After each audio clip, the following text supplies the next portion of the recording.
बंधु मैंने आजिर एही भिडियोटी धनुराशि व्यक्ति विशेष मानक पई बहुत गुरुत्वपूर्ण अटे। कारण न्यायदाता एवं कर्मफलदाता शनिदेव बकरीरू मार्गी हेबा पई जाउछंती, जहाँकि 15 नवेम्बर 2024 को शनि मार्गी हेबा पई जाउछंती। तेबे शनि मार्गी हेबा परे एहार किपरि प्रभाव आपणक जीवन उपरे पड़िबो, शनिदेव आपणकु केउ सबु फलाफल प्रदान करिवे, आपणकु केउ सबु शुभ फल एवं केउ सबु अशुभ फल प्रदान करिवे। शनि मार्गी हेबा परे आपणक जीवन रे केउ सबु बड़ परिवर्तन हेबो। एहा व्यतीत शनिदेव आपणक कुंडलीर केउ गृह रे मार्गी हेबे एवं कुंडलीर केउ केउ गृह उपरकु शनिकर दृष्टि पड़िबो। ए सबु विषय रे आजिर एही भिडियो रे आमे माने विस्तार रूप रे आलोचना करिबा। सेथिपई बंधु माने आपण माने भिडियोटी को स्किप न करी शेष पर्यंत निश्चय देखंतु एवं आपणकर जदि धनुराशि होई थाए तेबे भिडियोटी को लाइक करी चैनल टी को सब्सक्राइब करि दियंतु एवं कमेंट बॉक्स रे भक्ति एवं श्रद्धार सहित जय श्री जगन्नाथ निश्चय लिखंतु। तेबे बंधु माने सर्वप्रथमे आसंतु जानि नेबा बकरीर अर्थ कण एवं मार्गीर अर्थ कण। बंधु माने जेतेबेले कोनोसी ग्रह सूर्यंक ठारू निजर दूरता बनै नै थांती एवं निजर सठिक गति अनुसार गोचर करि पारि नथांती सेतेबेले सेही ग्रह बकरी होई जाय थांती एवं जेतेबेले ग्रह निजर सठिक गति अनुसार गोचर करि थांती सेतेबेले सेही ग्रह मार्गी अवस्था रे थांती। तेबे सबुठारु गुरुत्वपूर्ण कथा हेउछि जेतेबेले कोनोसी शुभ ग्रह मार्गी होई थांती सेतेबेले तांकर चेष्टा बल बढ़ी जाय थाए, जहा फल रे तांकर शुभता मध्य बढ़ी जाय थाए, से आपणको अधिक शुभ फल प्रदान करि पारि थांती। मात्र जेतेबेले कोनोसी पापी ग्रह बकरी होई थांती सेतेबेले से आपणको सठिक भाबरे शुभ फल प्रदान करि पारि नथांती, कारण तांकर गति बहुत धीर होई जाय थाए एवं से आपणको अधिक अशुभ फल प्रदान करि थांती। तेबे शनि जेहेतु पापी ग्रह अटंती एवं शनि बकरी होई जाइथिले तो आपणको से अधिक अशुभ फल प्रदान करुथिले एवं शनि जेहेतु बहुत धीर होई जाइथिले तो से आपणको तांकर फल मध्य बहुत धीरे धीरे प्रदान करुथिले, जहा फल रे आपणको कार्य रे आपणको अनेक समस्यार सामना करबाको पडुथिला। आपणको मध्य एक धीरता चली आसीथिला, प्रत्येक कार्य को आपण स्पीड रे करि पारु नथिले।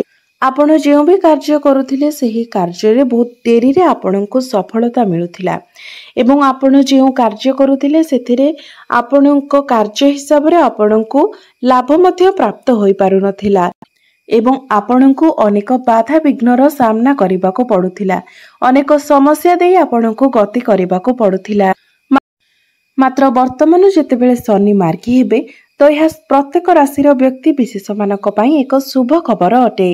शनि मार्गी हेबे अर्थात से निजर सठिक गति अनुसार गोचर करिवे एवं सठिक भाबरे आपणको फलाफल मध्य प्रदान करि पारिबे। तेबे बंधु माने आजिर एही कार्यक्रमटी जन्म राशि एवं चंद्र राशि उपरे आधारित अटे एवं राशि चक्रर 12टी राशि मध्यरु नवम राशि हेउछि धनु राशि। तेबे आपणक राशिर तृतीय भावरे शनि बकरी होइथिले एवं तृतीय भावरे ही शनि मार्गी हेबे। तृतीय भावटी होइताए साहसर भाव, पराक्रमर भाव, स्मॉल ट्राभेल्सर भाव, आमर पाख पड़ोसींकर भाव एवं छोट भाई भौणींकर भाव मध्य माना जाय थाए। एवं 15 नवेम्बर को जेतेबेले शनि मार्गी हेबे तो पूर्वरु आपण जे अननेसेसरी ट्राभेल करुथिले एवं आपणकर जे अजथा खर्च हेउथिला कारण सेतेबेले आपणकर तृतीय भावर अधिपतिंकर कनेक्शन आपणकर द्वादश भाव सहित रहुथिला। द्वादश भावटी होइताए खर्चर भाव, तो सेतेबेले आपणकर अधिक खर्च मध्य हेउथिला, जहा फल रे अननेसेसरी ट्राभेल, अजथा खर्च एवं अजथा कथारे आपण मध्य टेंशन हेउथिले एवं एसबु रे आपण निजको थकै देउथिले। अर्थात जे कार्य गुड़िक आपणकर नथिला आपणको से सबु कार्य करिबाकू पडुथिला, जो कार्य गुड़िक आपण करिबाकू चाहू नथिले आपण से सबु कार्य करुथिले। हठात करी आपणको पाखकू सेही सबु कार्य आसुथिला जहा आपणको पाखकू आसीबार नथिला, अर्थात आपणको पाखकू टार्गेट अधिक आसुथिला एवं जे कार्य गुड़िक आपणकर नुहे आपणको से सबु कार्य मध्य करिबाकू पडुथिला।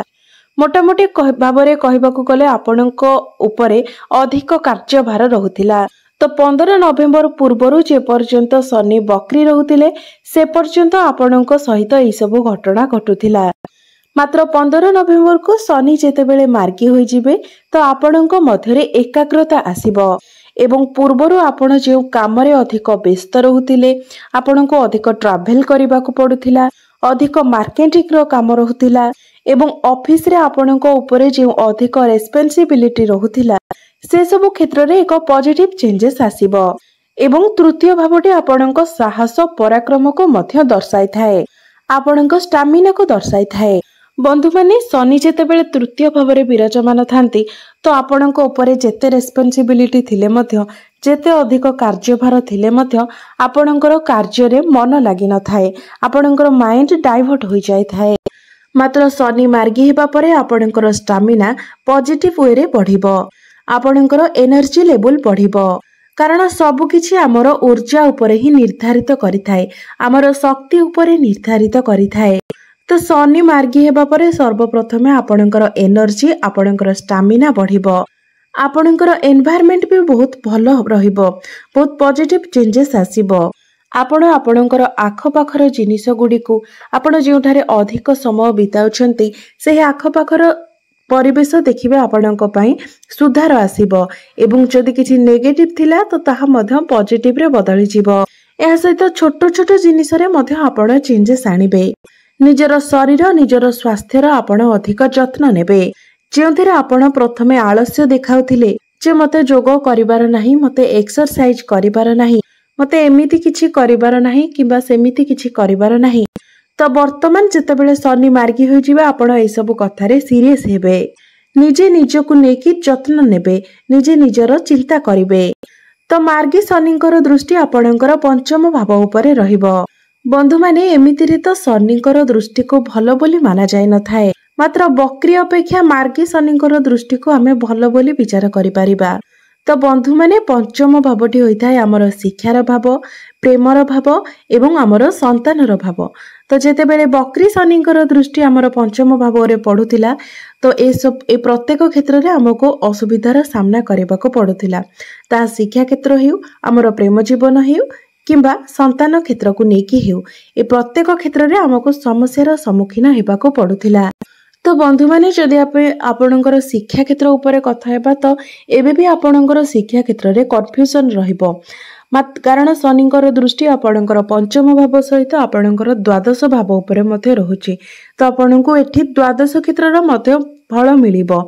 तो आपण जदि शिक्षा क्षेत्र रे कोनोसी एडमिशन नेबा पई चाहुचंती, कोनोसी फॉर्म फिलअप करबा पई चाहुचंती, तेबे आपण करि परिबे। विशेष करी विदेश रे आपणकर एडमिशन किंबा फॉर्म फिलअप मध्ये आपण करिपार जोग देखा जाउची, किंबा आपण जेउठारे रहुचंती सेहिठारो अधिक दूर रे आपण फॉर्म फिलअप किंबा एडमिशन करि पारंती।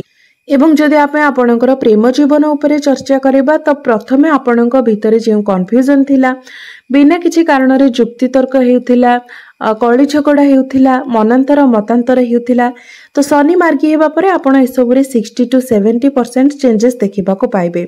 आपणक भितरे ए सब क्षेत्र रे सुधार आसीबो। जदि कथावार्ता आपणक भितरे बंद होई जायथिला तबे पुनर्बार आपणक भितरे पुणी थरे कथावार्ता हेबो, अंडरस्टैंडिंग भलो रहिबो। मार्गी शनिकर दृष्टि आपणकर नवम भाव अर्थात आपणकर भाग्य स्थान उपरे रहुछि। नवम स्थान को धर्मर स्थान एवं पितांकर स्थान बोली मध्य माना जाए। तो जो व्यक्ति माने धार्मिक स्थान को यात्रा करबाकू चिंता करुथिले किंबा दूर यात्रा करबा पई चिंता करुथिले, मात्र सेमाने यात्रा करि पारु नथिले, कोनोसी भी कारणरो सेमाने जाई पारु नथिले, तो 15 नवेम्बर परे सेमाने दूर यात्रा करिवार सुजोग लाभ करि पारिबे, विदेश यात्रा करिवार सुजोग लाभ करि पारिबे। यात्रा आपणक पई सुखद रहिबो, मात्र यात्रा करबा समय जेमिति काहा सहित आपणकर आर्गुमेंट न हेउ ए सब कथा प्रति आपण विशेष ध्यान रखिबे। एवं एबे भी आपण निज पितांक सहित आर्गुमेंट करंतु नाही, ए सबरु आपण बंची की रुहंतु। कारण शनिकर दृष्टि जेहेतु आपणकर नवम भाव उपरे रहुची तो पितांक सहित आपणकर अजथा आर्गुमेंट होई पारे एवं आपण ए सब को जेते दूर पारिबे अवॉइड करबाकू चेष्टा करंतु। निज पितांकर सेवा एवं सम्मान करबाकू चेष्टा करंतु, एहा ही आपणक पई भलो रहिबो। बंधु माने आपणक राशि रे शनिकर 7.5 किंबा 2.5 नाही कोनोसी प्रकारर शनि दोष नाही मात्र शनि बकरी होई जाइथिले तेणु आपणकु रिजल्ट सेते भल मिली पारु नथिला। आपणकर मानसिक चिंता एवं अस्थिरता लागि रहुथिला मात्र 15 नवेम्बर परे एसबुरे चेंजेस आसीबो। शनिकर दृष्टि आपणकर नवम स्थान उपरे रहुछि मात्र जेतेबेले बकरी शनिकर दृष्टि आपणकर नवम भाव उपरे रहुथिला तो आपणकर कार्य रे बहुत बाधा विघ्न आसुथिला जहाँकि 15 नवेम्बर परे जेतेबेले शनि मार्गी होई जिबे आपणक कार्य रे आ बाधा विघ्न सृष्टि हेबो नाही। बंधु माने मार्गी शनिकर दृष्टि आपणकर द्वादश भाव उपरे मध्य पड़िबो। तो विदेश रिलेटेड जो मानकर किछि प्रश्न रहिथिला तो विदेश संबंधित कथा हेले आपणक पई ताहा भलो रहिबो। धनुराशि व्यक्ति विशेष माने जो माने विदेश रे रहुचंती सेमानक पई समय भलो रहिबो। चाकरी मिलिबार संभावना मध्य आपणक पई अधिक रहिबो। जदि आपण कोनोसी कार्य आरंभ करिबा पई चाहुतिले तो सेही कार्य मध्य आपण आरंभ करि परिबे। आपणक मन रे जदि किछि आइडिया थिला तो आइडिया को आपण कार्य रे रूपांतरित करि परिबे। द्वादश भाव उपरे एबे भी जेहेतु शनिकर दृष्टि रहुछि तो कोनोसी कार्य को आपण तरबरिया भाव रे करंतु नाही। कोनोसी कार्य आपण न भाबी न चिंती करंतु नाही एवं जहाँ भी आपण खाउछंती पिउछंती ता उपरे आपण विशेष भाव रे ध्यान दियंतु कारण शनिकर दृष्टि जेहेतु आपणकर द्वादश भाव उपरे रहुछि तो आपणको विशेष करी निजर स्वास्थ्य प्रति ध्यान रखिबार अछि। आपणकर खर्च उपरे आग अपेक्षा कंट्रोल तो हेबो मात्र तथापि भी आपणकर टिके खर्च अधिक हेबो मात्र पूर्व अपेक्षा टिके अधिक कंट्रोल हेबो। तेबे बंधु माने एहा थिला शनि मार्गी हेबा परे आपणको केउ सब फलाफल प्रदान करिवे केउ सब शुभ फल एवं केउ सब अशुभ फल प्रदान करिवे आपणको जीवन रे केउ सब बड़ परिवर्तन हेबो। बंधु माने आपणकर धनु राशि अटे एवं धनु राशि अग्नि तत्वर राशि अटे तो साधारण भाव में आपण सब बेले निजर धैर्य को रक्षा करंतु कारण जेते भी अग्नि तत्वर राशि अछंती मेष राशि सिंह राशि एवं धनु राशि ए 3 जण अग्नि तत्वर राशि अटंती एवं एही राशि मानक मध्यरे धैर्य टिके कम रही थाए एवं एमाने केबे भी डोमिनेटिंग होई पारंती नाही अन्य कहार इच्छा रे एमाने परिचालित होई पारंती नाही तो आपण सब बेले निज भितरे धैर्य रक्षा करबा उचित। एवं आपणकर रिलेशन हेउ आपण केउ आडे यात्रा करूछंती जे कोनोसी क्षेत्र रे भी हेउ आपण सब बेले अजथा आर्गुमेंट थारु दूरे रहिबाको चेष्टा करंतु। तेबे बंधु माने एबे आसंतु जानि नेबा किछि प्रतिकार विषय रे जे प्रतिकार गुडिक करबा द्वारा जहाबे किछि अशुभत्व अछि तार खंडन होई परिबो एवं आपणको अधिक शुभत्व प्राप्ति होई परिबो। तेबे सर्वप्रथमे आपण प्रत्येक दिन विष्णु सहस्र नामर पाठ करिबा उचित एवं जदि आपण विष्णु सहस्र नामर पाठ करि पारु नाहंती तो प्रत्येक दिन आपण गुरुंकर बीज मंत्र 108 थर जप करंतु। प्रत्येक दिन हनुमान चालीसार पाठ करंतु एवं प्रत्येक दिन आपण उदित सूर्य को जलार्घ्य अर्पण करंतु आपणको पई एहा बहुत शुभप्रद रहिबो।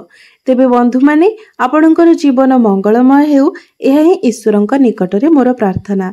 धन्यवाद।